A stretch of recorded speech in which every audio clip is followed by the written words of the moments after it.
আপনার বর্তমান বিকাশের পিন নাম্বারটি যদি মনে হয় যে চেঞ্জ করা প্রয়োজন, এটা অনেকেই জেনে গেছে বা আপনি চাচ্ছেন যে এটা ফ্যামিলিয়ার হয়ে গেছে, এটা চেঞ্জ করা প্রয়োজন, আশা করছি আপনি এই ভিডিও দেখে আপনার বর্তমান বিকাশের পিন নাম্বারই চেঞ্জ করার প্রসেস জেনে যাবেন। তো চলুন কথা না বাড়িয়ে ভিডিও শুরু করা যাক।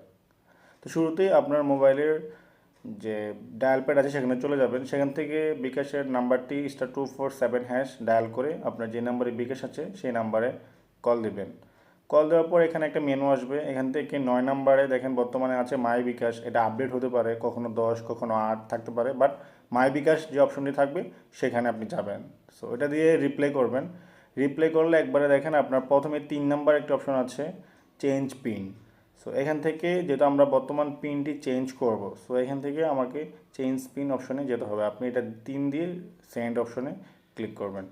তারপর আপনার বর্তমান যে পিন নাম্বারটি আছে, যেটা আপনি মনে করছেন পরিবর্তন করা দরকার, সেই পিন নাম্বারটি এখানে দিবেন। দেওয়ার পরে আবার পুনরায় সেন্ড করবেন। সেন্ড করার পর দেখেন এখানে বলছে যে এন্টার 5 ডিজিট নিউ পিন। আপনাকে এখানে বর্তমানে পুনরায় আবার 5 সংখ্যার নতুন পিন দিতে হবে। পুরনো পিনগুলো আর দেওয়া যাবে না, 1 থেকে 5 এমন সংখ্যা দেওয়া যাবে না, একটু ঘুরিয়ে পেঁচিয়ে তারপরে পিন নাম্বারটি দিবেন।